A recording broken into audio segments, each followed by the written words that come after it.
es elegir socios, trabajar con alguien y compartir valores. Con gente que es sabia, ¿no? Ya una trayectoria de vida importante. No puedes elegir por estatus, es muy importante, hay que elegir bien y la mejor forma es elegir por valores, no hay ninguna duda. Hay una falta de cultura emprendedora en España gigantesca, un montón de cosas, ¿no? Tienes que saber de gente, tienes que saber de equipos, tienes que saber de ventas, tienes que saber de marketing, tienes que saber de fiscalidad. ¿Cómo llevaste todo el plan? Leía mucho, siempre he sido buen comunicador, tengo cierto talento para conectar a la gente, inspirar quizás también a que la gente haga cosas. Me gustaba mucho hacer eventos, pues a través de la palabra, a través de los mensajes, a través de la comunicación puedes inspirar a que otras personas cambien cosas. ¿Cómo es ese proceso de generar relaciones, de entablar amistades, de que vaya más allá de un interés, ¿no? El principal punto es que miramos a las personas con a ver qué puedo sacar de aquí, de hacer a la gente sentir especial, importante. Si tú llegas a un sitio y la gente, pues eso, te hace sentir importante y le tratas con cariño, y si tú vas desde esa intención, es más fácil que gente importante o no importante, de más prestigio o menos prestigio, de alguna forma te valore, te atienda o te dé espacio. No funciona siempre, pero muchas veces sí. Estamos en un nuevo episodio de The Founders Hub, episodio número 5. Nos encontramos hoy con Tomás Garleno, CEO y founder de Impact Social Cup, y hoy estamos en la Galería de Arte Pilares, calle Andrés Mellado número 39, y que antes hemos tenido un pequeño inconveniente, pero ahora lo vamos a comentar como anécdota. Metro Moncloa, en Madrid. Es un placer tenerte, muchas gracias por haber venido. Nada, para mí es un placer también, sobre todo todo lo que sea compartir y hablar y poder conversar de emprendimiento, pues gracias a ti. Precisamente de eso trata este podcast, de emprendimiento para emprendedores. Y vamos a ir directamente al grano, vamos a ver quién es Tomás Garleno en profundidad. Vamos a hablar sobre The Impact Social Cup, que está a puntito de empezar. Habéis completado 1000 inscripciones de emprendedores y únicamente, si no me equivoco, vais a pillar, bueno, a 20. Bueno, exactamente, hay varias fases, o sea, hay 3 fases principales. Impact Social Cup es ya este año va a ser la mayor competición de emprendimiento de España, una de las más grandes del mundo, hay que decirlo, importante. Va a tener la sede en España, pero va a ser una de las más grandes del mundo. Y es para emprendedores de impacto positivo. Hay 3 fases, una fase de selección, una fase de semifinales y una fase final. Y los emprendedores van pasando, pues, dependiendo del nivel de los proyectos, pues estas fases. No son 20, son 48, es decir, 6 por escudería, un total de 6 por escudería, es decir, que son 48 porque hay 8 escuderías. Vale. Y luego a fases finales pues pasan 8, que es el ganador, el proyecto más premiado de cada escudería, es el que pasa a la fase final. Y ahí, bueno, pues hay una gran final, que este año va a ser en Madrid Arena, un gran estadio, o sea, va a ser la leche. Y de ahí, de los 8 finalistas, pues habrá un campeón y 4 premiados económicamente, con 100.000 euros. Antes de avanzar con quién eres tú más en profundidad, ¿qué es específicamente el Madrid Arena? ¿Dónde está situado? Bueno, Madrid Arena es se conoce como la antigua Casa de Campo, es un estadio uno de los más emblemáticos de Madrid, donde la gente, pues mucha gente lo conocerá porque haya jugado de la ACB y porque pues, hasta el año 2008 se organizaba el torneo que se llama antes pues, el Mutua Madrid Open. Bueno, el Mutua Madrid Open fue a partir de 2009, pero antes era el ATP Master 1000 de Madrid. Y bueno, un estadio muy emblemático para miles de personas, se han hecho conciertos, bueno, es uno de los grandes escenarios de Madrid de estadios. Y precisamente lo que decías del ATP, el tenis, bueno, el Madrid Open, donde se realizaba. ¿Tú eres un gran fanático del tenis? Sí, pues sí. Vamos a preguntarte un poquito en profundidad los inicios, ¿no? Los inicios a lo mejor de emprendimiento, ¿cómo te ha influido el tenis a la hora de emprender? Bueno, la verdad que ya leéis todo. El tenis, el deporte siempre ha estado en mi vida desde muy pequeño. He tenido la suerte de tener unos padres que de alguna forma, pues de forma natural, me han llevado a hacer muchos deportes. He tenido también la suerte de que me han gustado mucho diferentes deportes. He practicado muchísimos deportes diferentes. Y concretamente pues hay 2 que han destacado en mi vida, que ha sido el fútbol y el tenis, uno colectivo, el otro individual. Y el tenis durante una etapa de mi vida, sobre todo los 12 a los 16, fue mi gran pasión. O sea, pasaba prácticamente todas las horas del día en una pista de tenis, con el sueño de ser profesional. Y luego pues de ahí, es verdad que pues con 16 ya me di cuenta que no era mi sueño, no, sino que no era lo suficientemente bueno como para dedicarme a eso. Pero sí que es verdad que ha estado presente y sigue estando presente toda mi vida, ¿no? Y bueno, respecto a la relación con el emprendimiento, bueno, yo creo que el tenis es uno de los deportes. A ver, hay muchos estudios que dicen que el tenis es el deporte más saludable del mundo, ¿no? Uno de los motivos yo creo que es porque bueno, pues tiene que ver con el tema de la coordinación, ¿no? Lo que influye en la toma de decisiones, en este caso pues también por el hecho de tener que tomar micro decisiones en cuestión de pues en muy poco espacio de tiempo, jugarse al aire libre, pero tiene que ver con un tema de coordinación, ¿no? Lo que influye a nivel muscular y cerebral. Y en el caso del emprendimiento, pues para mí ha sido porque el tenis yo creo que te enseña varias cosas, varios principios importantes que aplican al emprendimiento, ¿no? El primero es que en el tenis si ganas o si pierdes, pues la responsabilidad es tuya. O sea, tú no le puedes echar la culpa al compañero, a la pelota, a la raqueta. Si ganas o pierdes, si ganas es tu responsabilidad, si pierdes también. Yo creo que en el emprendimiento eso es muy guay, porque en realidad que un proyecto salga adelante, no siempre, pero hay un porcentaje muy importante de tu responsabilidad. Entonces, esa autorresponsabilidad el tenis te la inculca muy bien, ¿eh? Y luego, bueno, puedes sacar muchos aprendizajes, ¿no? Obviamente, la estrategia, la táctica, los valores del esfuerzo. El tenis es un deporte de paciencia, de errores. En el emprendimiento se falla mucho, cometes muchos errores y lo importante es que vayas aprendiendo de ellos. Entonces, en el tenis, pues fallas muchos tiros, ¿no? Aciertas pocos. Y entonces, bueno, pues yo creo que hay muchas similitudes o muchos principios que se pueden sacar, ¿no? de éxito para el emprendimiento como tal. Investigando también un poco acerca de ti en el podcast que realizaste en The Impact Social Cup, también nombraste que estudiaste Derecho. Sí. Pero no llegaste a terminar la carrera.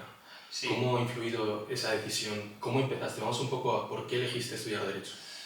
Bueno,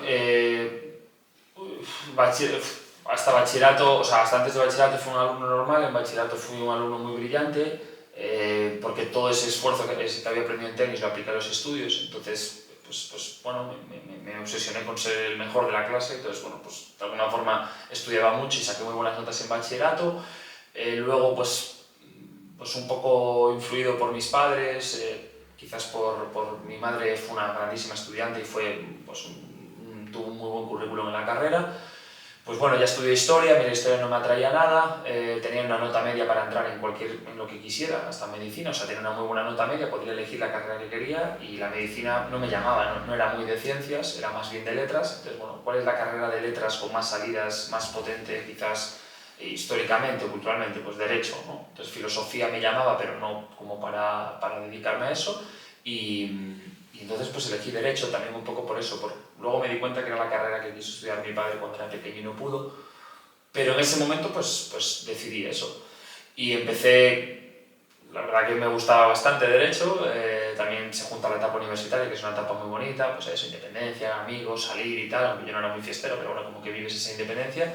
Y nada, y rápidamente a tercero de carrera ya el genio emprendedor surgió y entonces bueno, pues tenía bastante buenas notas, no era el mejor de la clase, perdí un poco el interés en destacar académicamente, pero sacaba buenas notas. Pero en cuarto de carrera pues tomé la decisión de dejar la carrera a 6 asignaturas. Básicamente porque, uno, de manera natural, siempre he sido una persona, o he tratado de ser una persona que he seguido mis instintos y he hecho lo que he querido. O sea, quiero decir, a pesar de que a veces he tenido que hacer cosas que no me gustan, pero he seguido el camino un poco de qué quiero hacer en mi vida, ¿no? Pues esto es lo que voy a hacer. A pesar de que haya dejado otras cosas atrás, a pesar de lo que pensaba de los demás, y este fue un gran ejemplo de ello. De hecho, es una de las decisiones más importantes de mi vida, ¿no? A pesar de tener una familia que quería que yo fuera abogado del Estado, que fuera pues, esas expectativas con el hijo académicamente, pues dejar la carrera en cuarto fue un drama familiar bestial, pero bueno, pues en ese momento pues yo decidí que era lo que yo quería hacer y que era lo correcto, lo que mi corazón me decía que tenía que hacer, ¿no? Me hizo una pregunta importante que fue, si me muriera mañana, ¿estoy haciendo lo que quiero hacer? O sea, estoy realmente en el camino, ¿no?, que quiero seguir, y la respuesta fue no. Entonces, pues sabía que tenía que tomar una decisión y bueno. Y un poco ese drama familiar, porque teniendo un background académico tan bueno, también teniendo unos padres que han tenido un background académico también bastante óptimo, bastante memorable. Sí, mi padre fue un desastre, pero mi madre sí, era muy buena. ¿Cómo era tu padre? No, mi padre es un hombre espectacular, con un hombre de honor, ¿no? Yo digo, o sea, con unos valores muy firmes. Era mal estudiante porque era la típica persona inteligente, muy estratégico, aguililla, y yo creo que también él tuvo mala suerte, ¿no? Porque sus padres pues tuvo la mejor infancia del mundo, ¿no? Entonces al final pues esa infancia también de alguna forma le condicionó para rebelarse, para ser una persona. Mi padre es un hombre con mucho carácter, entonces bueno, pues muy rápido se fue de los estudios y se fue a otro tema, ¿no? Entonces bueno, pues no sé, académicamente no le llamaban otras cosas. De hecho, bueno, pues actualmente tiene una empresa, le va muy bien, pues no tiro por los estudios, no era lo suyo, ¿no? No lo quería, tampoco le interesaba. Pues muy interesante tener esos dos perfiles, ¿no? Sí. Que se contraponen. Sí. Tu madre muy buena académicamente, tu padre no tan bueno, pero Sí. ha sacado a lo mejor de ahí ese gen emprendedor. Sí, literal, es así es. Entonces, teniendo estos dos perfiles distintos en la familia, ¿cómo se toma tu familia que dejes a 6 asignaturas la carrera de Derecho y decidas emprender? Bueno, pues a ver, con mucha mano izquierda, como digo yo, tú no llegas a... hay gente que lo hace y yo lo admiro mucho, pero yo, por ejemplo, pues no llegas a casa un día en la comida familiar y dices, oye, voy a dejar la carrera, ¿no? No, lo vas haciendo, pues eso, pues un poco, pues como paulatinamente, ¿no? No llegas un día y dices, pues eso, voy a dejar la carrera, sino pues dices, bueno, la verdad que me están interesando otros temas y creo que no tengo prisa por sacar la carrera, creo que este año voy a hacer estas asignaturas y el año que viene pues voy a hacer otra cosa, ¿no? O me voy a embarcar en esto ahora que me está llamando mucho la atención y ya sacaré la carrera un poquito más adelante. Entonces, bueno, lo vas de alguna forma como dejando por y luego, bueno, pues ya es natural, pues eso. Ellos también entendieron que era el camino que yo quería coger, entonces al final, pues al principio costó un poco, luego pues vas convenciendo, ¿no? Vas diciendo que, oye, que esto es realmente lo que quiero hacer, es a lo que me quiero dedicar. Y apuesto por esto, ¿no? Que es lo más importante, creo en esto. Lo importante es que te apoyaron también. Sí, mis padres me han apoyado siempre. Sí, al principio pues eso les costaba un poquito más el entender la decisión, es normal, yo creo que es muy comprensible, totalmente, pero bueno, el apoyo siempre ha estado. Eso es muy bonito, Sí, tener el apoyo de los padres. Sí, también muy agradecido, joder. Pues vamos ahora a comentar un poco cómo son esos primeros pasos emprendedores tras dejar la carrera y qué es lo que hiciste. Bueno, pues a ver, yo la realidad es que yo he sido emprendedor muy hecho a mí mismo, porque al final pues yo creo que hay una falta de cultura emprendedora en España gigantesca, o sea, es decir, hay mucho interés en emprender y cada vez aumenta más el interés en los jóvenes, pero la realidad es que todavía está muy poco profesionalizado, o sea, es decir, la gente en general no tenemos ni idea de nada, ¿sabes? O sea, ni la gente que estudia empresariales tiene idea muchas veces de cómo emprender o de cómo hacer algo y luego la idea que la gente que no lo estudia, hay conceptos que no están ni asentados ni trabajados, entonces emprender al final te das cuenta que tiene un montón de cosas, ¿no? Tienes que saber de gente, tienes que saber de equipos, tienes que saber de ventas, tienes que saber de marketing, tienes que saber de fiscalidad, tienes que saber de estructura empresarial básica, aunque sea básica, tienes que saber algo de contabilidad, son muchas cosas, ¿no? Tienes que saber algo de operaciones, tienes que ser valiente, tienes que también visionar, hacer buenos planes, son muchas cosas, son una cantidad de cosas muy importantes que eso pues que cuesta un montón. Entonces mis primeros pasos la verdad es que yo pues casi todo lo operé mal, o sea, yo me metí, primer paso pues empiezo un proyecto no emprendiendo propio, sino que es una startup de Barcelona, que al final es un fracaso, un fiasco bestial y bueno, o sea, le hago perder dinero a miles de personas, o sea, un fiasco bestial. ¿Un poco sí. de qué se trata? Bueno, era una startup tecnológica que básicamente lo que buscaba era como crear un mercado de valores de deportistas, vale. Como poder invertir en acciones de personas físicas, entonces bueno, lo creaban bajo un concepto que sería parecido a lo que es un NFT hoy en día. Y bueno, nada, no salió bien, había un buen equipo, pintaba bien, hicieron ahora mirando atrás, ¿no? Una muy mala estrategia de marketing, y sobre todo, lo más importante, una muy mala estrategia empresarial, o sea, es decir, realmente no supieron llevar a cabo el proyecto y bueno, nosotros estábamos liderando la parte comercial, fue un fiasco, una experiencia impresionante de aprendizaje, pero bueno, pues un primer fracaso importante, ¿no? Y luego de ahí, pues bueno, monté La Vida es la Hostia, que fue un movimiento social bastante chulo en España. Ahí cometí otro error muy importante, que es cometí un error de estructura empresarial, es decir, pues lo que es empezar a formular, o sea, yo había creado una comunidad, había creado un producto ya que funcionaba bien, un concepto, un movimiento que la gente quería, pero no lo había formulado empresarialmente, no había dado ni buenos roles a la gente que me apoyaba, ni había creado una estructura empresarial, es decir, pues una sociedad con X roles, con tal, pues entonces tienes un problema de equipo, un problema de liderazgo. Entonces ese fue otro de los aprendizajes. Me gustaría preguntarte, en este segundo proyecto, ya liderándolo tú completamente, sí. ¿Cómo llevaste todo el plan? O sea, ¿cómo surgió? ¿De dónde lo aprendiste? ¿Dónde te informaste? No, leía mucho, yo siempre siempre he sido buen comunicador, soy bueno, o creo que se me da bien, tengo cierto talento para conectar a la gente, para de alguna forma inspirar quizás también a que la gente haga cosas.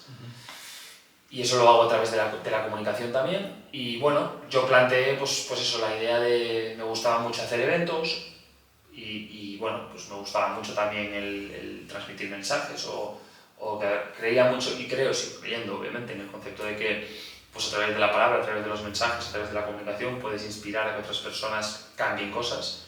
Y esto es un poder muy importante, una gran responsabilidad también, y bueno, en ese momento pues creía bueno, creía un concepto de evento que se llamaba pues, La vida es la hostia, que era un movimiento muy chulo para jóvenes, muy enfocado en la actitud positiva, lo que sería psicología positiva, muy enfocado en jóvenes. Y eso funcionó muy bien, venía mucha gente, se empezó a generar un movimiento social muy grande, pero bueno, pues eso, pues no sé. No supe estructurar bien, ¿sabes? O sea, la realidad. O sea, la demanda existía. Sí, sí. A lo mejor O sea, lo que soy, yo que sé, ejemplo, yo que sé, que es un buen amigo y de hecho, bueno, yo lo conocí cuando él era mucho más pequeño, tenía casi 15 años, Sergio Beguería, tengo un plan, buen amigo, Sergio lo conozco desde que es un niño, tiene 15 años, ¿no? Hoy tengo un plan a vender un movimiento de muchos jóvenes. Pues nosotros lo empezamos en 2018. En 2018, yo me acuerdo, pues empezamos a llenar salas en Madrid de 150 personas, pero así al toque, en un segundo.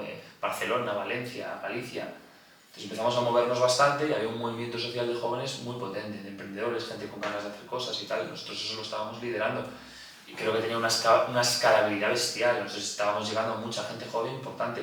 Y eso hubiese crecido muchísimo. Lo que pasa es que, bueno, pues eso. El timing era el correcto, pero el equipo, mi preparación, en ese momento yo como persona no estaba preparada para liderarlo, para estructurarlo y ya está. Vale. ¿Y cuáles son los siguientes pasos? ¿Cómo continuaste? Bueno, y conozco a Ruth, que es mi pareja actual, y montamos una empresa que se llama Vivir Brillando, ahí pues ya aprendes, ¿no? Entonces montas una empresa que se llama Vivir Brillando, que básicamente eran eventos de ocio y entretenimiento para emprendedores, entonces montamos experiencias, montamos varias, lo pasamos increíble. Nos llevábamos a emprendedores de viaje, a un montón de actividades y tal, y eso funcionó muy bien. También ella fue tirando más por la línea de infoproducto, de marketing digital y tal. A mí esa línea la probé y me fue muy bien, pero no me gustaba ni me convencía, siempre me gustó la presencialidad. Entre medias de esto está el COVID. Y bueno, y después del COVID, justo bueno, en plena salida del COVID, pues a mí se me ocurre la idea de montar un proyecto que se llama Antídoto. ¿Te suena? Antídoto. Y bueno, fue muy sonado porque Antídoto pues se convirtió en el evento de emprendimiento inicial, en fase 0 más grande de España. O sea, empezamos con 100 personas, luego 500, luego llenamos Kinépolis con 1000, luego llenamos Caja Mágica con 2600 y luego llenamos el Vista Alegre con 3500. Wow. O sea, una locura. Y eso fue un proyecto bestial. Lo hicimos en 2 años y en 2 años hicimos estos 5 eventos. Yo me fui en el evento 4, en Caja Mágica, y después de ese evento pues salí de la empresa. Esa fue otra empresa que montamos y saliste, es decir, que tú tenías... Sí, pero yo la monté con 3 socios, o sea, éramos 5 socios y bueno, pues en el cuarto evento yo sentía que no era mi lugar, que no, como de alguna forma como que acabó mi etapa ahí, como que ya no quería seguir ese camino y entonces bueno, pues vi la forma de moverme y de salir. Vale. Salí. Me gusta que hayas tocado esto porque ahora antes de ir con el siguiente paso, has dicho que no era tu lugar. ¿Cómo de importante es elegir socios, trabajar con alguien y compartir valores? Pues tú lo has dicho, o sea, la decisión más...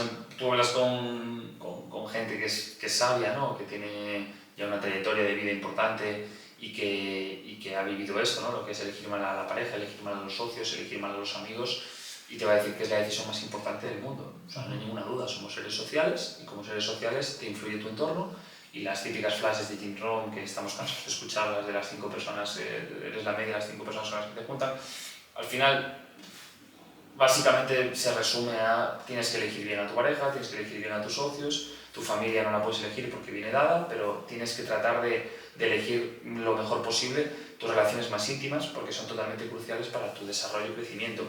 Y plenitud, sobre todo plenitud, a veces a lo mejor no te aportan tanto crecimiento, pero sí te aportan paz, plenitud o buenos momentos, ¿no? Entonces la elección es totalmente determinante y lo más importante es que tienes que elegir por valores. Entonces no puedes elegir por estatus, es decir, por estatus es pues voy a coger a un socio porque tiene mucho más dinero que yo y entonces me puedo en esto ya, pero a lo mejor es un hijo puta, o a lo mejor tiene unos valores muy contrarios a los tuyos, o a lo mejor le pones cuernos a su mujer, o a lo mejor es lo que sea, y entonces sí, tiene más dinero que tú y te puede dar dinero, pero te compensa estar en un punto donde... o a lo mejor no tiene nada de eso y es una buena persona, simplemente tenéis valores distintos y visiones distintas de las cosas. En conclusión, tampoco va a funcionar, ¿no? Sí. Entonces, de hecho, si hay dos visiones distintas, hay división, ¿no? Entonces, dos visiones, eso significa eso. Entonces, bueno, pues es muy importante, hay que elegir bien y la mejor forma es elegir por valores, no hay ninguna duda. Es lo único que te garantiza, no te garantiza que la relación vaya a ser para siempre, pero aumenta las probabilidades mucho de que la relación sea sana y dure. Me gusta mucho cómo lo has explicado, lo de las dos visiones, porque literalmente lo que quería es una división. Claro. Y vamos a avanzar con el siguiente paso. ¿Cuáles son las siguientes etapas que has ido quemando? No, ahí cuando salgo de esto ya es 2022, cuando salgo del evento de Antídoto, pues bueno, en una etapa de un poco de crisis también, no crisis mal, sino un poco de reflexión, ¿no? Hostia, ¿qué hago con mi vida? Acabo de montar un evento que es bestial, pero no es rentable, no me he sentido muy cómodo, al final, pues bueno, no sientes que hayas perdido 2 años de tu vida, pero de alguna forma dices, este no estoy en el lugar donde quiero estar, entonces sé que quiero emprender, que no es poco, ¿no? Ya has determinado que tu vida quieres emprender y ya tienes también claro que quieres dedicarte a algo que tenga que ver con la comunicación y con los eventos, pero de alguna forma no sientes esa plenitud, ¿no? De decir, hostia, estoy en el lugar correcto, haciendo lo correcto, ¿no? El proyecto que quiero. Entonces, bueno, pues tomé unos meses de reflexión y bueno, y de manera muy natural pues surgió el concepto de Impact Social Cup, que sí, que he recuperado. Estoy en el momento de sin duda más feliz de toda mi vida, desarrollando un proyecto que es una bestialidad, o sea, que hemos construido una bestialidad de proyecto. Es increíble, yo lo he visto desde fuera. Sí, es una animalada, tío. Entonces, la verdad que pues es una animalada. No sé, tenemos un equipo bestial, es como que todos los pasos, todos los fracasos, toda la experiencia, todo lo que he vivido en el pasado ha servido y de alguna forma cobra el sentido, ¿no? Y conecta los puntos para decir, oye, esto tenía sentido, ¿no? Porque pues hoy tenemos un proyecto súper profesional, hoy mi socia es la persona que más admiro del mundo, o sea, es una puta máquina. Pues eso, es un proyecto que genera un impacto positivo bestial, con una escalabilidad global, que se dedica al mundo de los eventos. Entonces, no sé, como que se juntan, promueve emprendedores, dignifica al emprendedor, lo que hablamos, ¿no? Como que une un montón de cosas bueno, pues eso, que hacen que pues, te sientas muy bien, ¿no? Muy bonito.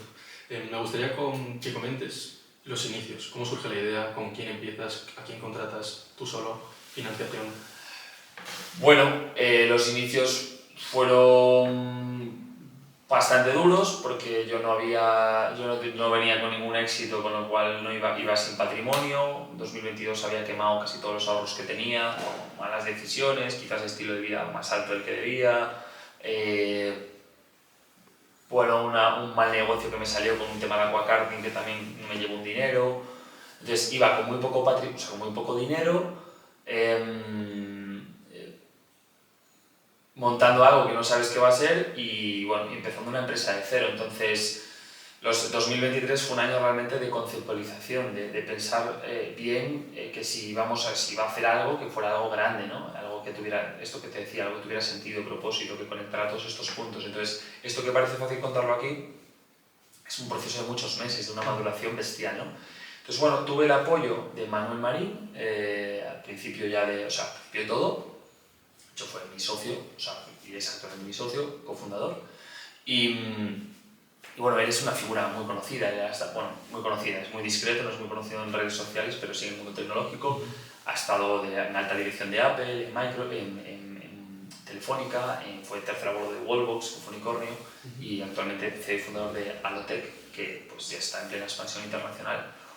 Entonces, bueno, es una figura muy experimentada, con mucho éxito empresarial y también en el mundo corporativo, y de alguna forma pues, ha ido ayudando en la guía en pasos importantes.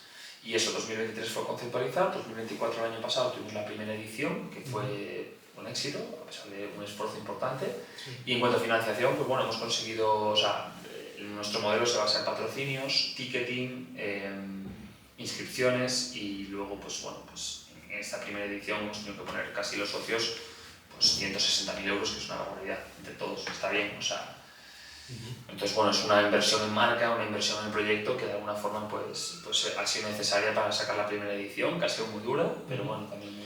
Me gustaría preguntarte a qué se destina precisamente los 160.000.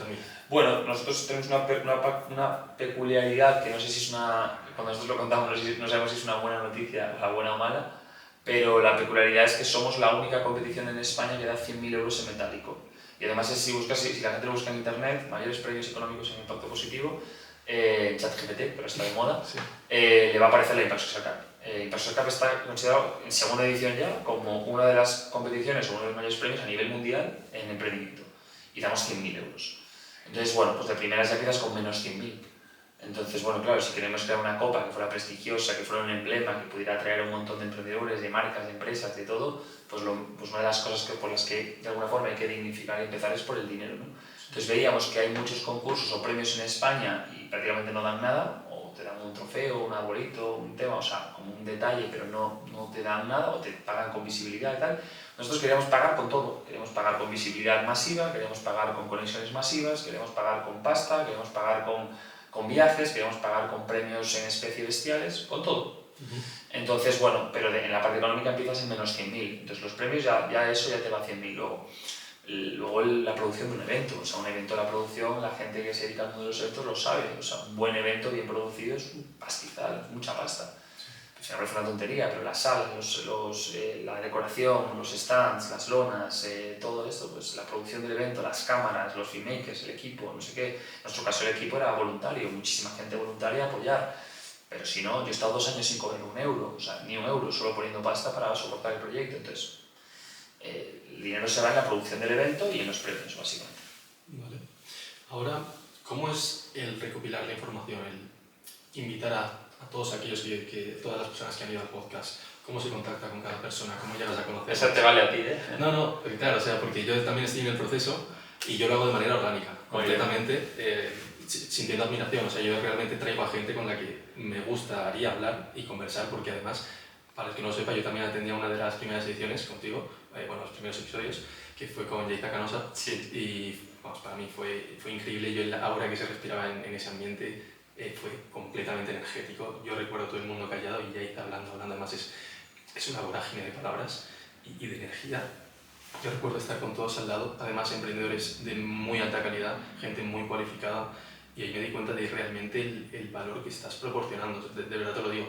Entonces me gustaría también que contaras a todo el mundo cómo es ese proceso de generar relaciones, de entablar amistades, de que vaya más allá de un interés, ¿no? Porque al final de alguna manera es un interés, pero que se genera algo más. Sí, a ver, bueno, esto es muy particular. El principal punto es que es enfocar siempre la relación, o sea, no tiene mucho más, es enfocar la relación en el dar. Es muy fácil de decir, pero luego en la realidad casi todos miramos a las personas con a ver qué puedo sacar de aquí. Entonces, no va tanto de esto, ¿no? Va más de hacer a la gente sentir parte de algo, va más de hacer a la gente sentir especial, importante, va más a hacer de alguna forma tratar a la gente con respeto, con cariño, pues la típica frase, trata a los demás como te gustaría que te trataran a ti. Pues esas frases que son muy de Instagram o de libros o muy clásicas, pues si las aplicas tienen una importancia capital y funcionan. Entonces, si tú llegas a un sitio y a la gente, pues eso, le haces sentir importante y le tratas con cariño, independientemente de si la necesitas o no, o si tiene X o no tiene X, o de si es tal o es cual, pues tú tratarías igual a una persona que es el CEO de no sé cuánto que el empleado número 5.000 del otro sitio, o al barrendero, o al camarero, o al no sé cuánto. Pues es un poco ese es el punto, ¿no? Es como, oye, tratas a la gente por lo que es, independientemente del cargo, la posición, lo que tenga. Entonces, esas cosas de alguna forma ya te dan calidad humana, calidez, ¿no? Y luego, pues eso, intentar pues, tratar, todos tenemos interés en sacar, ¿sabes? En sacar, pues, cosas de las cosas. O sea, me refiero, tú estarás aquí pues, para tener una relación conmigo y que este podcast pues, pueda tener alguna visita y que de alguna forma pues, aumente la calidad o el estatus o el prestigio de tu podcast, si es que es así. Y en mi caso, pues estoy aquí porque busco, pues, por un lado, más visibilidad y que este podcast pues, pueda sumar a que la gente se apunte para su Cup.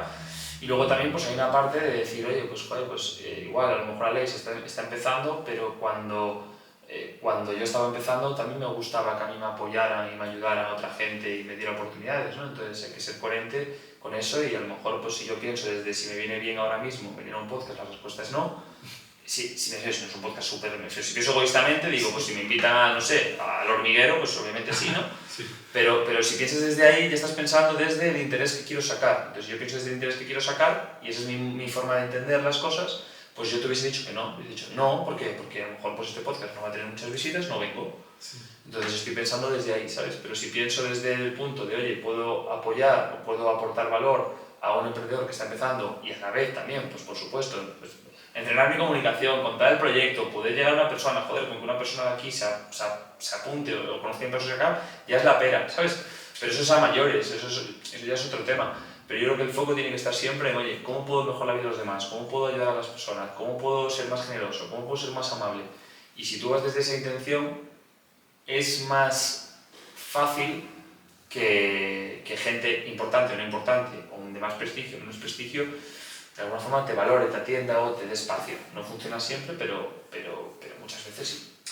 Pues por fortuna este podcast se va a ir viral. Vamos Vale. a tener 100.000 visualizaciones, por lo menos. Me encanta. Y nada, me gusta mucho también lo que dices y lo que has dicho, tratar a todo el mundo igual. Al final creo que todo se resume a lo mismo, que son valores, y eso viene de casa. Entonces... Claro, eso viene de casa, total, sí. Sí, de casa y de referentes. Yo siempre a Aleix hago mucho hincapié en los referentes, ¿sabes? O sea, porque normalmente los primeros referentes que tienes, por eso es de casa, es verdad, porque suelen ser tus padres, entonces como que tiene una influencia muy importante para forjar esos valores. Pero luego hay otros muchos referentes que pueden influir, ¿no? Tienen esa capacidad de influencia de poder inspirarte con sus valores, efectivamente.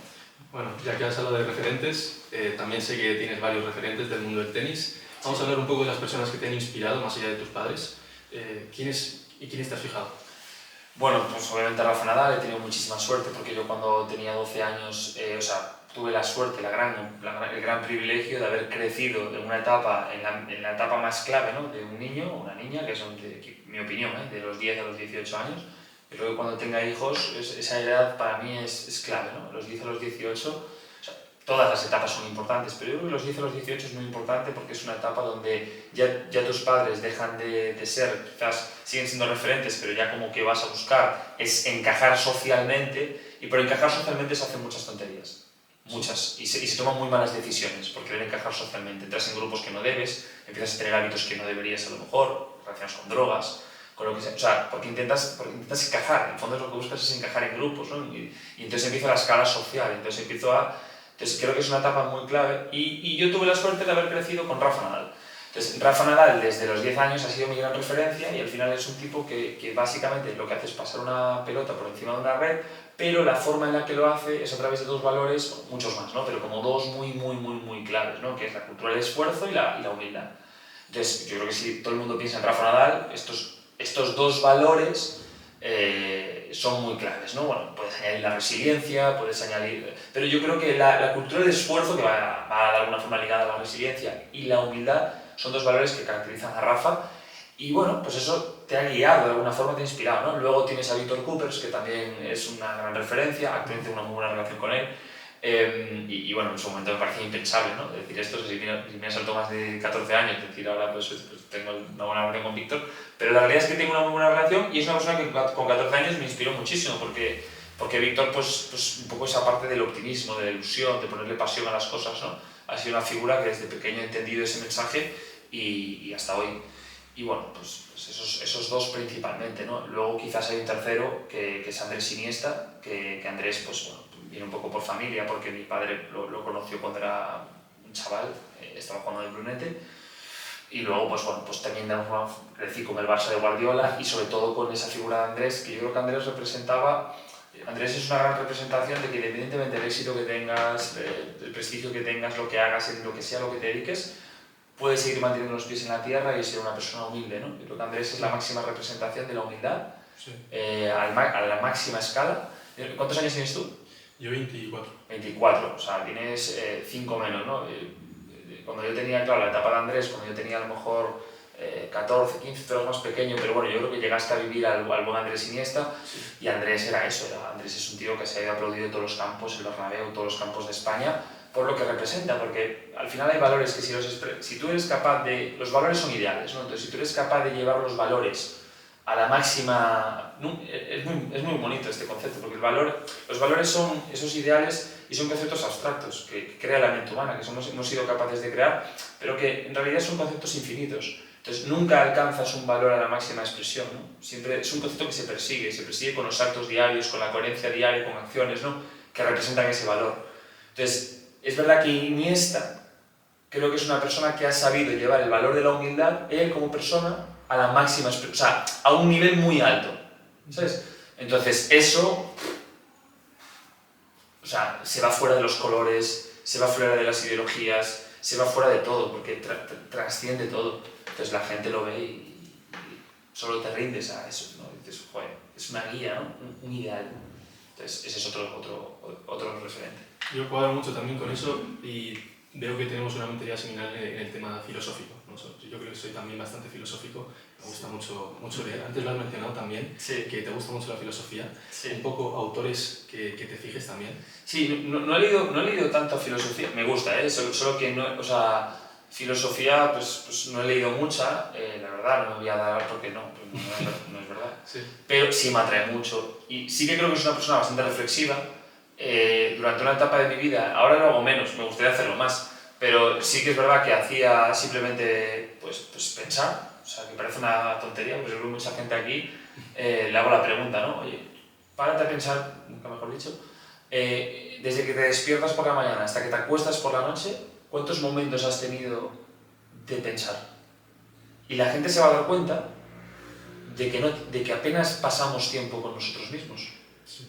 Ponte a pensar, o sea, piensas y dices, yo me levanto por la mañana, o sea, me cojo el móvil y me pongo a ver X cosas, pero a lo mejor tengo hábitos saludables y lo que hago es, pues me voy a entrenar y me pongo música y me voy a correr y luego voy a no sé qué y luego empiezo a trabajar y me pongo los cascos y voy a full a trabajar, focus y luego como y luego estoy con amigos y luego tal, pero que la gente reflexione en sus casas cuántas veces al día pasa tiempo pensando solo, sin nada, porque cuando vas a los sitios normalmente vas con cascos, escuchando música, o escuchando podcast, escuchando no sé qué, ¿sabes? Pero tiempo de pensar, estoy conmigo mismo, 1 hora, andando, 2 horas, tal. Entonces durante una parte muy importante de mi vida, ahora no es el caso, esto lo hacía mucho, o sea, esto era casi un hábito importante.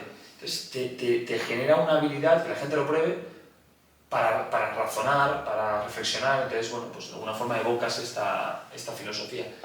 Autores. Bueno, a mí me gusta mucho Simon Sinek, siempre lo cito, el autor del Juego Infinito, el autor de Empieza por el porqué, es un autor que me ha inspirado muchísimo en estos dos conceptos que son muy sencillos. Empieza por el porqué, es que cualquier comunicación que hagas, empresarial o no empresarial, pues lo transmitas. Él habla de que los grandes líderes que inspiran a la acción, la comunicación emana desde primero el porqué, luego el qué y luego el cómo.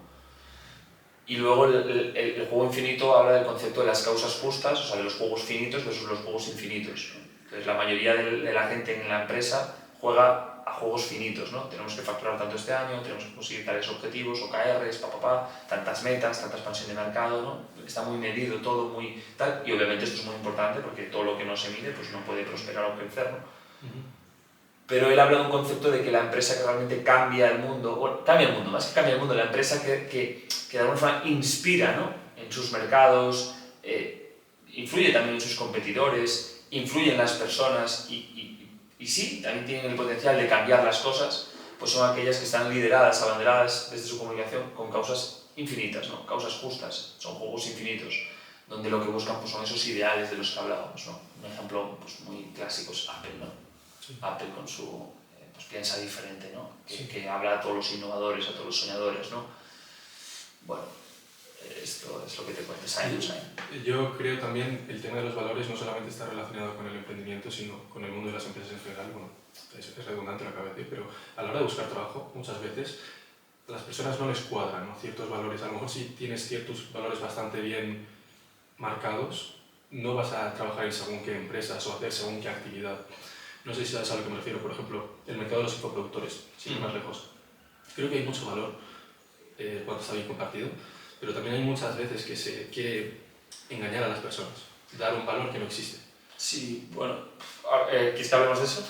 Rompamos el... Claro, me gustaría, no iba a hablar de esto, pero si quieres, creo que hay bastantes conceptos en este tema y uno es empresa que aporta valor al mundo real y otra que lo extrae. Gente que no tiene la capacidad para darse cuenta, no está informada y el mercado cada vez está más sofisticado. Entonces estas personas están perdidas y se acusa o se recurre a la urgencia de estas personas para a lo mejor querer aprovecharse de alguna manera sabiendo que el valor que se aporta no es verdadero. Es que aquí hay muchos conceptos, ¿no? Yo creo que se tocan, ¿no? Uno, infoproductos, por ejemplo, pues ese es el mercado del e-learning, ¿no? Entonces el e-learning pues está creciendo una barbaridad, porque al final pues eso, el auge digital, las plataformas digitales, y esto va de la mano de pues cada vez cualquier persona tiene un teléfono móvil que es bestial, que graba espectacular, con un sonido increíble. Hoy vemos un montón de personas que con pocos cientos o miles de euros se pueden montar estudios de grabación de primerísimo nivel, donde casi producen películas si hace falta. Entonces esto hace que la creación de contenido haya surgido como una nueva industria, ¿no? Entonces, a partir de aquí, esto se une al concepto no, la industria del e-learning, donde puedes monetizar contenido, ¿no? Y puedes monetizar contenido de diferentes formas. Y luego se une a que mucha gente pues tiene habilidades y puede monetizar esas habilidades. Eso está bien, yo creo que eso es una evidencia que tiene un crecimiento bestial, es una evidencia que hay muchísima gente que es experta en algo y puede enseñar a otras muchas personas no digo a ser experta, pero sí a mejorar un poco en esas habilidades, y eso yo creo que eso tiene todo el sentido del mundo y es una industria que yo creo que no va a parar de crecer. Eso es una cosa, y luego otra cosa es que la gente pues se haya dado cuenta o haya una ola, una tendencia de que hoy cualquier persona con un teléfono móvil se puede crear un perfil de Instagram, se puede crear un infoproducto, cualquier persona prácticamente gratis, a coste cero, muy poco coste, puede crearse un infoproducto y empezar a vender. Luego puedes usar de alguna forma las redes sociales y los medios digitales para llegar a mucha gente. Puedes utilizar Facebook, ¿no? Marketing digital, para dirigir además a través de estrategias de marketing productos a clientes potenciales. Tal. Entonces aquí ya entra otra cosa en juego, que es un mercado muy grande de millones de personas, donde pues tú lo que puedes vender es una absoluta basura. Y puedes aprovechar de lucrarte de vender una absoluta basura a gente necesitada, que no necesita eso, pero pues de alguna forma pues es una burbuja que yo creo que está habiendo en el mundo de los infoproductos, de gente que vende basura para enseñar a otros a hacer basura, y así, pero eso es inevitable de alguna forma también. Pero sí, obviamente, pues claro, hay muchísimo humo, mucha superficialidad, mucha poca profesionalización, lo que te he dicho, y como te decía al principio, a cuatro preguntas que hagas y 4 cosas que busques, la mayoría de la gente tiene unos productos de mierda. Sí. La gente no se enfoca en el producto. Yo soy un fiel creyente de que tienes que centrarte en el producto. Si el producto es bueno, si tú has creado un producto bueno, un servicio, tu producto o servicio es bueno, y tú le has puesto todo el cariño, la innovación, el trabajo a tu producto y es bueno, luego ya tienes lo más importante. Luego tienes que saber venderlo. Obviamente, si no sabes venderlo, esto son partes de un coche, no funciona así. Tiene que tener todas las partes para que funcione. Pero el foco es el motor, el foco es el producto es el motor. Y es lo más importante. Y en redes, sobre todo en la parte de emprendedores digitales, en lo que se enfocan mucho más es en la otra parte, es en la venta, es en el marketing, es en el envoltorio. Entonces, si tú eres capaz de tener un bombón, un producto que es bestial, y un marketing que lo apalanca, que lo expande, pues entonces es éxito asegurado. Pero lo primero que tiene que poner lo primero en lo que se tiene que enfocar la gente es en que su producto sea espectacular, en que sea lo mejor posible. Y yo soy un fiel creyente de eso, para todo. Y luego, pues entonces, la gente se centra en lo otro, marketing, Pero eso es, si al final no está respaldado luego por un buen producto. Pues con esto, y quiero hilarlo con espacios como el tuyo, y como este, en el que también se inspira un poco a la gente a meterse en mercados un poco más sofisticados. Aquí hemos hablado con Javier Arambarri, de CEO de Pulpo, de SaaS, hemos hablado con Carles Post de Influence, hemos hablado con muchas personas que han aportado mucho conocimiento, que realmente aporta valor al mundo, y no, a lo que me refiero es que en tu espacio también yo tuve la oportunidad de estar ahí y se nota de verdad que lo que hay ahí es distinto. No estamos hablando con personas que no tienen experiencia, que únicamente son, a lo mejor, dicho mal y pronto, vendehumos. Entonces, ¿qué consejo le das tú a todas esas personas que se quieren formar, que quieren emprender, que no saben por dónde empezar, qué deben aprender, qué libros deben leer, con quién deben juntarse, a quién deben mirar? Entonces, a ver, lo más importante yo creo que es, hay varias cosas, dar consejos. A ver, a mí no me gusta mucho dar consejos porque con el tiempo he entendido que cada caso es un mundo, ¿sabes? Y además de cada caso ser un mundo, hay una complejidad mayor, que es que depende del momento en el que te encuentres, un consejo vale algo o no vale nada. Sí. O una persona aplica, otra persona no aplica nada. Entonces, dar consejos genéricos, dar consejos y que además sean genéricos y que le valga a la gente es muy complicado. Yo el único consejo que daría es ser una persona, o sea, lo único que le diría a todo el mundo que es como que nos vale a todos es intenta ser una persona fiel a tus valores. O sea, ese es el único principio que diría. Elige tus valores, elige los valores que quieres que guíen tu vida, que en consecuencia guiarán tu familia, tu empresa, tu entorno, lo que sea, y sé fiel a esos valores. Ese es el único principio o la única cosa que puedo, como de manera casi categórica, decir, oye, yo creo que esto está bien, ¿no? Pero aplicado a emprender, pues tío, yo creo que hay una cosa muy clave que es, elige un poco, si tienes claro cuáles son tus dones y talentos, a qué te gustaría dedicarte. Es una primera pregunta. Oye, yo, ¿qué impacto quiero tener en el mundo? ¿A qué me gustaría dedicar? Si emprendiera algo, ¿qué me gustaría o sobre qué me gustaría construir? A partir de ahí, busca quiénes son los líderes del mercado, busca quiénes son los fenómenos, ¿no? de todo eso. ¿Quiénes son los mejores? ¿Quiénes realmente de manera con autoridad, con constatación de que esa gente son los más top? ¿Qué hacen? ¿Cómo lo hacen? ¿No? Entonces busca realmente quiénes son esas personas, esas empresas. A partir de ahí, pues bueno, pues empieza a intentar aprender o a modelar o a aprender de ellos, ¿no? Luego, lo mismo aplicado dentro de esto a los libros, ¿no? Yo cuando me acuerdo cuando estudiaba sobre comunicación o estudiaba sobre, pues no sé, sobre empresa o así, pues al final pues te coges libros pues que de alguna forma estén escritos por gente que sabes que ha construido cosas que tienen significado, que tienen sentido, ¿no? Y bueno, y luego, pues no sé, tío, luego hay mucha gente por el camino que a veces no está en redes sociales o que no es tan visible, pero que pues cuando ves que ha construido algo que realmente dices, joder, esto tiene sentido, pues le preguntas y es el primero en ayudarte, en apoyarte, en darte buenos consejos y tal. Pero bueno, no sé, es un tema, una pregunta muy difícil, porque depende. Vale. Y ya dirigiéndonos un poco más a la parte de Impact Social Cup, para todos aquellos emprendedores que quieren apuntarse, ¿cómo lo pueden hacer? ¿Qué se busca en un emprendedor? Los valores ya los hemos mencionado, pero si quieres recalcar alguno más. No, bueno, Impact Social Cup tiene una distinción además este año, que es tanto si tienes proyecto como si no, puedes participar. Lo que pasa es que obviamente si tienes proyecto pues podrás aspirar a participar, o sea, a ganar la copa, si no, pues no, obviamente. Pero sí podrás ser parte de toda la copa y todo lo que son los eventos y todo lo que va a haber durante todo el año. Y nada, es una competición de marzo a octubre, con un final en octubre, como hablábamos antes, en Madrid Arena, con 3 fases. Esa fase de selección, semifinales y final, y pueden presentarse cualquier emprendedor, autónomo, proyecto, empresa, o sea, tienen que estar simplemente constituidos jurídicamente. No hay año de antigüedad, con lo cual, si están recién constituidos o llevan 20 años constituidos, van a poder presentarse. Y luego lo que sí requisito como hay es de 2 millones de facturación, es decir, si has facturado más de 2 millones no podrás participar, es decir, lo que significa que si facturas menos de 2 millones puedes participar al año. Entonces, bueno, pues esta es otra de la... Y luego sí que tienes que tener un modelo de negocio activo, es decir, no pueden participar ideas. A veces alguna gente que me ha preguntado, tengo un podcast, ¿puedo participar? Puedes participar como... o sea, no para ganar la copa, puedes participar para estar cerca de la copa, pero con un podcast pues no vas a poder tener opciones.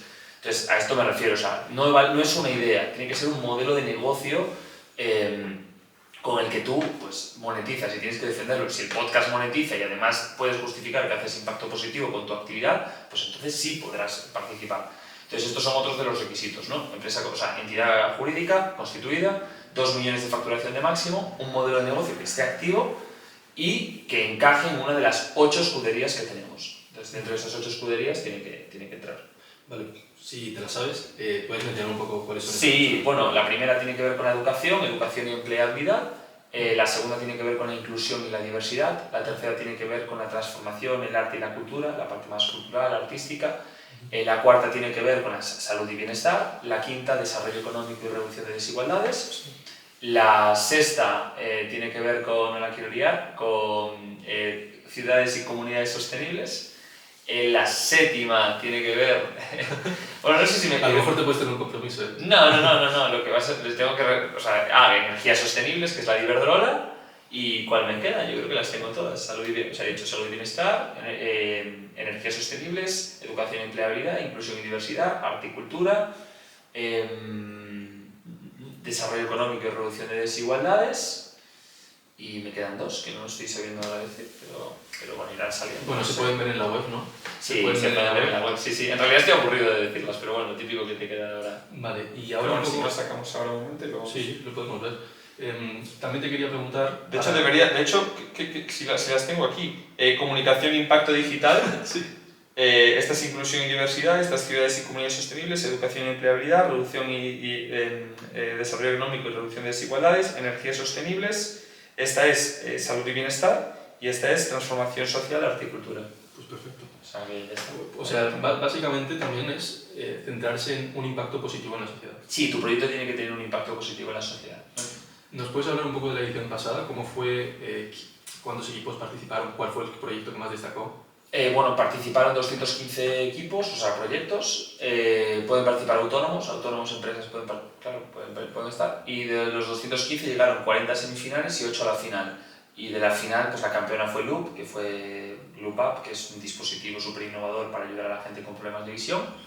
Y luego pues hubo empresas muy chulas, India, que en tercera, que tiene un software para hacer dietas como muy especializadas a deportistas de alto rendimiento, Rural, que quedó segundo, que es un coliving rural, Wivivision, que quedó cuarta, Becas, estaba Bridge for Billions, Miogas, Secret Sound, había empresas muy chulas, muy potentes. ¿Y cuáles eran las que más destacaron? Por ejemplo, SaaS, aplicaciones, tiendas físicas. No, bueno, hubo pues muy de todo, muy dispar, o sea, pues hubo, a ver, SaaS no fue lo que más destacó, pero te diría que muy transversal, muy de todo. Es que ha habido de todo, o sea, desde becas que financian pues eso, a estudiantes, hasta Juan de Rural, que es un coliving rural para fomentar el teletrabajo en los pueblos, hasta pues Wivivision, que es un sistema, unas gafas súper innovadoras, o sea, para gente con problemas de visión, o sea, muy transversal, diverso, sí. ¿Y cuántos se inscribieron? 215 el año pasado. O sea, 200 los que se inscriben pueden participar directamente. Sí, el año pasado no abrimos la opción a que se pudiera inscribir si no tenías proyecto, este año sí. Vale. ¿Y este año ya van más de 1000? Sí, 1100 estamos. ¿A cuánto se va a elegir de esos 1100? A 48. A 48. Se han reducido gigantescamente las plazas, ¿no? Sí, bueno, el año pasado no, porque el año pasado era a 40. Vale. O sea, el año pasado era 5 por escudería, este año son 6 por escudería. O sea, han aumentado el número por escudería. Bueno, uno más, tampoco es mucho, pero bueno. Bueno, son 8 más, ¿no? Sí, a ver, es inevitable, es que es así, tienen que ir, nos plantearemos en un futuro hacer a lo mejor más fases, ¿no? Para que como que no haya tanto cambio drástico, pero bueno, es que también, pues ahora mismo es lo que hay. ¿Y cómo es el proceso de selección? Pues bueno, es un criterio nuestro propio de la Copa, que está diseñado por Arantxa Martínez, que fue Premio Princesa de Girona 2018 y CEO y fundadora de Combo, que para quien no conozca Combo es una de las plataformas de impacto más famosas, más exitosas del mundo. Para que la gente se haga una idea, es quien le lleva el impacto positivo a Amazon a nivel global, ¿no? Por ejemplo. Wow. Entonces es una crack, que es española, una referente total, y luego también hemos estado apoyados por Borja Danero, co-founder de Power MBA, que ha sido otro de los ideólogos de los criterios. Entonces, bueno, se han creado unos criterios base, esos criterios base son aplicados por los fondos de inversión en primera fase de selección, luego serán aplicados por el jurado de semifinales, que estará compuesto en la sede de cada escudería, pues estará compuesto por un representante del partner corporate, 2 emprendedores de impacto de éxito y luego un líder de una organización social, o sea, como Impact Hub, Asoka, etcétera, que aplicarán esos mismos criterios. Y luego en la final, en Madrid Arena, pues mismos criterios, pero aplicados por el jurado de la final. Vale. Es decir, hay 3 fases, si no me equivoco. 3 fases. Vale, 3 fases. Y ahora mismo, por ejemplo, ¿cómo se llega también una vez estás en la etapa final? ¿Cuál es el proceso? ¿Cómo se tiene que llegar? ¿Cómo se debería llegar? ¿O cómo han llegado proyectos anteriores? Bueno, este año van a tener una etapa de entrenamiento en cada fase hay una etapa de entrenamiento. Entonces, en la fase de selección, el entrenamiento será online, lo hará Borja y Arantxa para todos los proyectos, solo por inscribirse ya van a tener estos entrenamientos. Pero luego, una vez que se han elegido los 48 semifinalistas, ahí el entrenamiento ya es presencial. Entonces, los semifinalistas de cada escudería irán a Madrid. Estarán con Growth Capital, además que van a pasar una mañana entera con Growth Capital. ¿Qué es Growth Capital? Growth Capital es el fondo de inversión, el venture capital número 1 de Italia. Y luego tienen sede en varias ciudades y capitales europeas. ¿Y un venture capital para los que no están? Un venture capital básicamente es un fondo de inversión que se dedica a invertir en startups, en etapas iniciales para apoyar el crecimiento. Entonces, estos son el número 1 de Italia y muy potente en Europa, y tienen sede en Madrid, aquí en la Puerta Alcalá, y ellos se van a encargar de entrenar a los semifinalistas para preparar los pitch, para que de alguna forma pues, tengan unos entrenamientos con nuestro formato, que es un formato pues, diferente a lo que hay en España o a lo que la gente está acostumbrada. Mencionabas también en el anterior podcast, en el podcast que realizaste en tu canal, si quieres llegar a llenar un Bernabéu. ¿Cómo se concibe esta idea? También he visto, no sé si es verdad, que el Wanda Metropolitano os ha ofrecido la posibilidad de hacerlo en el estadio. Sí, bueno, eso ha salido para algunas conversaciones, pues ya sabes que Madrid y Atlético pues, se lleva como al plano futbolístico. Nosotros realmente pues hemos pensado en el Bernabéu porque, a ver, yo objetivamente yo es que no soy del Madrid como tal, pero creo que es el estadio más bonito del planeta, ¿no? Muchos más, o sea... ¿Qué equipo eres? Bueno, de pequeño era del Barça por Iniesta, por lo que te dije. Sí. Ahora me gusta el Madrid, la verdad.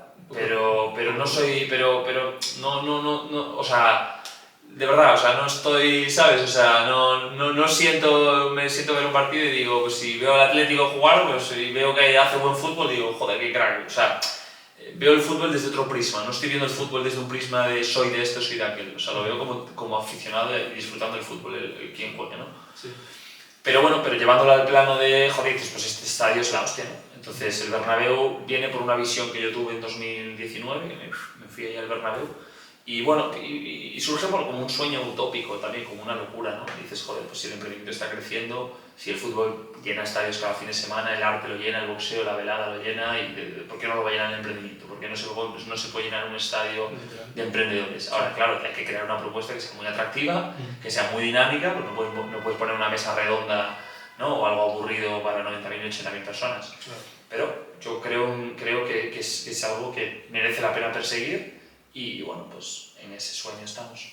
Yo confío también plenamente en que lo vas a conseguir y de hecho creo que si hay alguien que lo puede conseguir eres tú. Hay muchas personas que hacen eventos, Sergio Guerrilla es uno de ellos, también pues Jaime Cabezas de Media Power, Bernat Farrero también con ITNIG. Hay muchas personas, por cierto, Bernat Farrero y ITNIG, un podcast buenísimo, si queréis aprender de emprendimiento os recomiendo mucho ese podcast y me enfoco mucho en ellos. Sí, sí. Y bueno, cambiando un poquito también de tema, has mencionado al principio que el emprendimiento en España está muy atrasado o que estamos en una sociedad en la que no se apoya tanto, a lo mejor no surgen tantos emprendedores.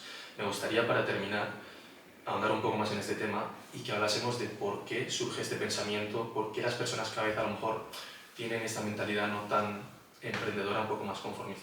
A ver, normalmente estos mensajes son mensajes muy generalizados que se lanzan en redes sociales y ya está, pero que hay que tratarlos con profundidad. Entonces, el emprendimiento en España está creciendo, es decir, el interés por emprender en España en los jóvenes cada año crece más. Entonces los jóvenes tenemos que partir de la base de que ya no tienen fe en el sistema educativo, es decir, la gente, pues, los más jóvenes ya no creen que el sistema educativo sea la salida, a pesar de que hace 50 años nuestros padres era como la única salida, la gran salida, pues esa fe se ha ido perdiendo hasta pues mucho talento, gente brillante que dice, pues yo no voy a hacer una carrera, yo voy a montar mi propio negocio, o me voy a ir por aquí, yo voy a empezar a trabajar en esta empresa, tal. Entonces busca ya otras vías más allá de, ya no tienen esa fe en el sistema educativo. Tampoco hay fe en el sistema político, que esto es algo que va a ir pasando, es decir, las nuevas generaciones pues quizás dejarán de votar. Yo conozco mucha gente joven que ya ni vota, ya no tiene ni interés en la política, le da igual. Entonces, tienes a una generación que no tiene fe en el sistema educativo y que tampoco tiene fe en el sistema político ni le interesa. Entonces, claro, a esto se junta, pues claro, que cada vez hay más referencias de emprendedores gracias a las redes sociales o de gente que está pues, o viviendo una vida que otros quieren vivir o pues lo que te decía, más freelance que nunca, el emprendimiento digital creciendo un montón y luego también como el mundo está más conectado pues tienes más influencia de otros países y puedes aprender y puedes traer conceptos y tal, entonces eso de alguna forma enriquece también al emprendedor que va a un país X, ve una idea y dice uy, pues la voy a llevar a España y funciona. El ejemplo que tuvimos por ejemplo con Twenty, ¿no? de Félix, que vio Facebook y dijo coño, voy a montar esto pero en España, Twenty, éxito total. Entonces, eso ahora como que de alguna forma está más potenciado, tienes más facilidad para viajar, puedes ver conceptos, los traes a tu país, tal, pipa. Entonces, el interés de emprendimiento en España crece, está creciendo. Ahora, lo que es verdad es que España es un país espectacular para vivir, pero la realidad es que es un país para emprender, a mí me gusta decir complicado, quien tiene un gran porqué encuentra el cómo, siempre encuentra el cómo. Pero es verdad que es un país que te pone, pues bueno, no es un país, digamos, con facilidad fiscal y legal para el emprendedor, es un país que está hecho y pensado políticamente, estratégicamente, para el funcionario. Es decir, que a veces hay mucha crítica a los funcionarios, bueno, yo la crítica única que criticaría es al sistema político. Pero parece que se nombra hasta con miedo el funcionario, ¿no? O sea, como que sí, cuesta nombrarlo. Sí, pero hay funcionarios que hacen una labor social espectacular y una labor impresionante. Entonces, y que son felices con su trabajo, cobrando un sueldo X al mes, y son muy felices y muy plenos y hacen una labor social espectacular. Entonces, no todo el mundo tiene que ser emprendedor. Y lo que sí es verdad es que yo creo que el país debería incentivar y ayudar. O sea, creo que los emprendedores son un motor muy importante de la sociedad, porque el emprendedor y el intraemprendedor, que también está... O sea, yo veo lo que es el gen emprendedor como un espíritu, como una forma, ¿no?, de ser, de estar en el mundo. Yo creo que tiene que ver mucho con la innovación, con crear cosas, emprender, ¿no?, capacidad de crear, de innovar. Entonces, el intraemprendedor también existe dentro de la empresa, pero el emprendedor en general, que crea empleo, empresa, innovación, es un valor muy importante para la sociedad. Entonces yo creo que eso hay que fomentarlo. Y una de las maneras de fomentarlo es dando facilidades para que la gente emprenda. Entonces creo que es verdad que si le sumamos a que sí es verdad que hay cada vez más interés emprendedor, hay muy malas referencias en redes sociales de emprendedores, tenemos grandes emprendedores, nos citaste antes a Bernat, etc., pues son súper exitosos, ¿no? Hay cada vez pues empiezan a salir más nombres de gente que realmente está emprendiendo y ha emprendido con éxito. Pero tenemos el ejemplo de Globo, o sea, Oscar Pierre, monta Globo, que en otros países estaría dando clases en todas las universidades de cómo ha montado su modelo, y bueno, pues un chaval que en su momento, bueno, un puto genio, un chaval, no, un genio, que monta una empresa, unicornio, bestial, un tío valiente, tal, y ¿qué hace? Pues tacharlo de criminal. Pues yo creo que hay un tema reflexivo, entonces... es un poco, para mí es un tema a trabajar muy importante.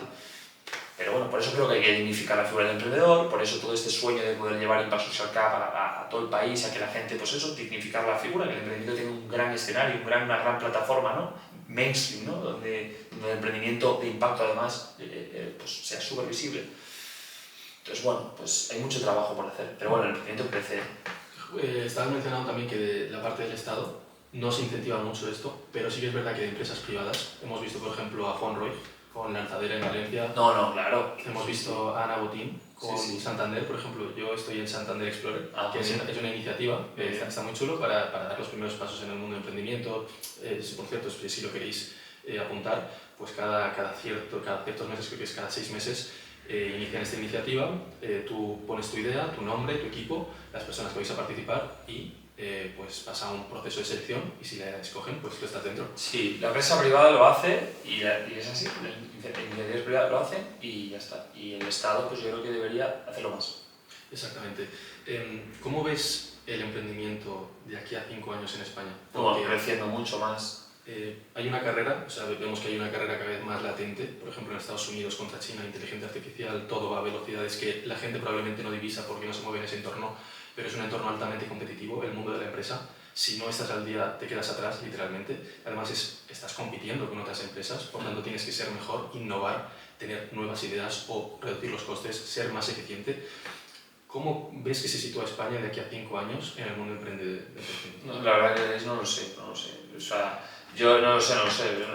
O sea, son cosas que me quedan fuera. Y a veces cuando, ¿sabes? Yo no tengo miedo a si me preguntas algo y no tengo la respuesta, pues te digo, pues no lo sé. Pero antes decías que está habiendo una ola creciente. Sí, a ver, es lo que te decía, o sea, tiene pros y contras, pues eso, tienes a mucho emprendedor pues muy poco profesionalizado, se juntan muchos factores, tienes una cultura del no esfuerzo, una cultura del pelotazo, muy poca paciencia, esto se incentiva por los propios hábitos de consumo y de la actualidad de las redes sociales, la dopamina y todo. Entonces hoy los jóvenes pues tienen pues eso, muy poca paciencia, una versión, o sea, no tienen el dominio emocional o la capacidad de gestión de la frustración que podían tener nuestros padres simplemente porque lo han tenido todo ya en el momento. Y entonces, bueno, pues eso, esa paciencia, esa espera de esperar un poco la gratificación instantánea, ¿no?, que se comenta mucho, pues todo esto afecta al emprendedor, porque el emprendedor tiene que tener una resiliencia, una capacidad de soportar problemas, gestión, presión muy importante, muy grande.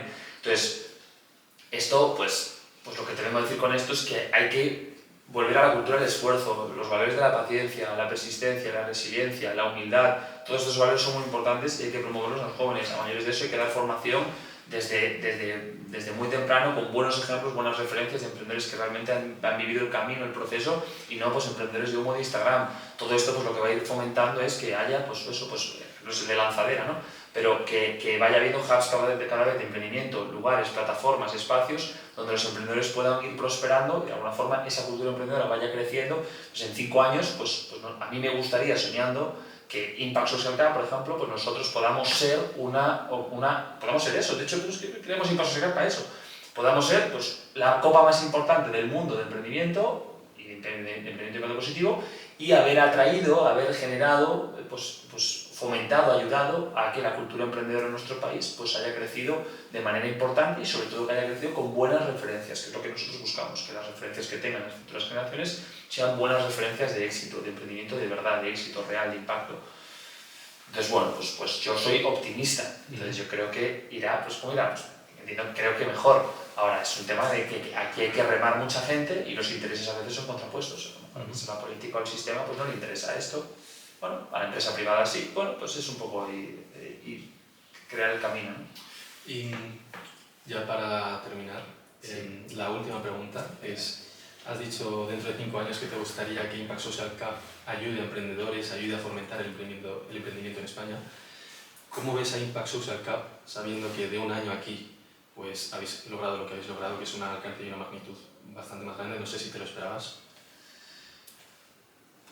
Una parte sí y otra parte no, y también es verdad que todavía queda mucho, ¿no? O sea, es verdad que la realidad es que ahora estamos cumpliendo objetivos y, bueno, estamos quintuplicando lo que vivimos el año pasado.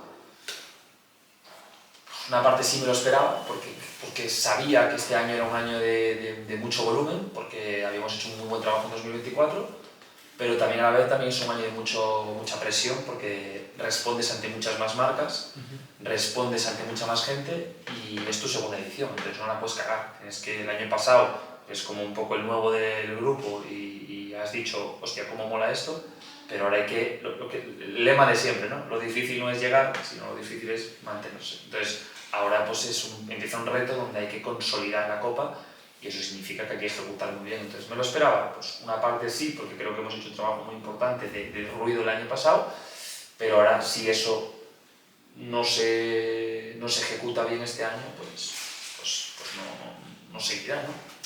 ¿Y dónde ves a Impact Social Cup el año que viene? Sabiendo que habéis quintuplicado este año. Este año en Madrid Arena, y el año que viene lo veo en el Movistar Arena. Muy bien. O sea, este año en la final, estamos teniendo más de 1.100 inscritos, yo creo que podemos llegar a los 1.500, que sería una barbaridad, o sea, una locura. Yo creo que el año que viene pues lo veo con 3.000 o 4.000 inscritos, y la final en Movistar Arena con 10.000. Pues ahí queda dicho. Esperemos que sea así. Bueno, ya me has comprometido. No sé también, esta ya es sí que es la última, ¿ves Impact Social Cup transformándose en un venture capital? Sí, puede ser. O sea, no ha sido el objetivo de nacimiento, pero hay una parte donde tiene sentido. O sea, de manera orgánica lo habéis conseguido, estáis atrayendo... Sí, no, y es coherente, o sea, tiene sentido. De hecho, el gran valor de Impact Social Cup para convertirse en, o sea, nosotros ahora mismo, obviamente, el año pasado no somos rentables, ¿no? Es un ejercicio de año a año de crear el evento, la marca y todo hasta conseguir una rentabilidad. Pero realmente el concepto del proyecto, la copa, para convertirse en algo realmente de grandísimo valor, pues tiene que ver con una parte de invertir o aprovechar pues muchas de las startups, proyectos de impacto que nosotros vamos a traer, vamos a filtrar y vamos a visibilizar y potenciar. Entonces puede tener todo el sentido, es algo que ya se ha abierto esas conversaciones con gente muy conocida y muy influyente que tenemos a nuestro alrededor, que hemos recibido ese feedback, ¿no? Entonces, ¿lo veo ahora? Pues no lo veo este año, seguro no, pero bueno, son conversaciones que ya han estado sobre la mesa, entonces creo que puede tener sentido que se convierta en un venture capital o que tengamos una línea de venture capital, seguro. Vale. ¿Y cómo personas pueden acceder a los eventos, a los podcasts presenciales que hacéis? Bueno, ahora mismo no estamos haciendo podcasts, ¿vale? Pero lo que la gente tiene que hacer es muy sencillito. Si tiene proyecto o no tiene proyecto, nosotros hemos creado una oferta que creemos que es prácticamente irresistible, son 80 euros al año. La gente, yo creo que además está pensada para que cualquier empresa, persona esencial pueda pagar 80 euros. Y tiene acceso a toda la copa. Y toda la copa significa acceso a los entrenamientos exclusivos, lo que decimos, los entrenamientos de la copa. Repito, con o sin proyecto. Es decir, si no tienes proyecto pero quieres de alguna forma estar cerca del ecosistema, pues te interesa. Y luego tiene acceso a todos los eventos, que este año serán 10 eventos, incluida la gran final de Madrid Arena. Y luego tiene acceso pues, a la comunidad de participantes, donde están todos los emprendedores, acceso a que un fondo de inversión, un Venture Capital, vea su proyecto, sobre todo para los que ya sí tienen proyecto. Y esto es lo que no hay más. Pues a mí me parece brutal, sinceramente. Yo pertenezco a algún que otro grupo y cuesta bastante más. Y bueno, sí, se ofrece bastante valor, pero un valor presencial, poder estar en contacto en esa calidad. No tiene sentido, no tiene sentido. O sea, yo que sé, para que se haga una idea a la gente. Yo es que lo vendo muy fácil porque yo creo que hemos creado una oferta. O sea, yo cuando lo veía, a ver, nosotros este año cobramos por inscripción por una sencilla razón, muy sencillo. No es nuestro modelo de negocio, no es nuestro core, pero lo cobramos porque dijimos, es que es imposible dar este valor y no monetizarlo. Es más, o sea, hay que dar un valor para que el propio emprendedor que se presenta le dé valor a la copa. Literal. ¿Sabes? Eso dije, porque tú vas a jugar un torneo de tenis, vas a jugar un torneo de fútbol tal, y te cobran una inscripción, ¿no? Tú vas a jugar pues, durante toda la vida, vas a jugar la Liga de Fútbol 7 de los domingos tal, y te cobran 150 pavos por jugador, ¿no? Sí. Bueno, pues tú vas a jugar, vas a presentarte a la copa más importante de España de emprendimiento y te cobran una inscripción. Es muy fácil de entender. Si pierdes, pues te vas a casa y no te llevas nada. Nosotros no, nosotros aquí no pierdes. Tú, si tienes o no tienes proyecto, te vas a llevar un montón de cosas. Pero yo que sé, cosas como por ejemplo, digo, tío, el evento o sea, hay 8 verticales, 8 escuderías. Santander está en una de ellas. Es que la semifinal de Santander va a ser en Boadilla, en la ciudad financiera de Santander. O sea, para un emprendedor visitar la ciudad financiera de Santander, que es una barbaridad, si no has estado, es una locura, es una experiencia bestial. Bueno, pues esto se multiplica por 8. Es decir, hay 8 semifinales en 8 sedes distintas. A3 Media lo va a hacer en el plató del Chiringuito, en la sede de A3 Media. O sea, la gente va a poder visitar las sedes de las grandes empresas, ¿no? Que eso es una pasada, con las marcas allí, con los jurados, con los fondos, con tal. Entonces, solo eso tiene un valor ya incalculable. Y más allá de eso, los emprendedores. O sea, la cantidad de gente que vas a poder conocer, de experiencias que vas a poder concretar, o sea, con ellos, sí. Es brutal. Pues ha sido un placer hablar contigo. Igualmente. Sinceramente, es una persona increíble, yo lo puedo corroborar. Solamente ya a través de la pantalla se transmitían esas energías, esas vibras, y a pesar de que hemos tenido un altercado. No te preocupes. Un altercado. Sí, es más que nada porque estoy con el tiempo aquí, mañana lanzamos, entonces es una animalada. Entonces, no sé, me he movido aquí, de hecho Carmen está en una cafetería de lado, nos movimos expresamente para el podcast. Y era por eso, ¿no? Porque no sabía no sabía si te había pasado algo, ni siquiera, porque digo, yo no entiendo, no sé. Le dejé en leído, claro. Pero esto me ha enseñado también a mí varias lecciones, he aprendido mucho también con esta experiencia, así que te lo agradezco. Para próximas ocasiones no va a ocurrir. Y nada, un placer hablar contigo, Tomás. Este ha sido el podcast número 5 de The Founders Hub, un podcast destinado a CEOs y fundadores, bueno, en el que hablamos con CEOs y fundadores para emprendedores y para incentivar el emprendimiento en España, como estás haciendo tú. No tenemos la misma magnitud, pero granito a granito, poco a poco, se irá construyendo un castillo, espero, con mucha paciencia y con una visión largoplacista, que es lo que quiero también contagiar a la comunidad, que muchas veces las cosas no surgen de hoy a mañana, no surgen en un momento, hay que trabajar, hay que esforzarse, hay que soñar muchas veces y ser realista también, porque un soñador tiene que ser realista y tiene que ser que se puede conseguir, pero que va a costar mucho tiempo. Sí, 100%. Y eso, ha sido un placer hablar contigo de nuevo, Tomás. Nada, muchas gracias por venir. Gracias.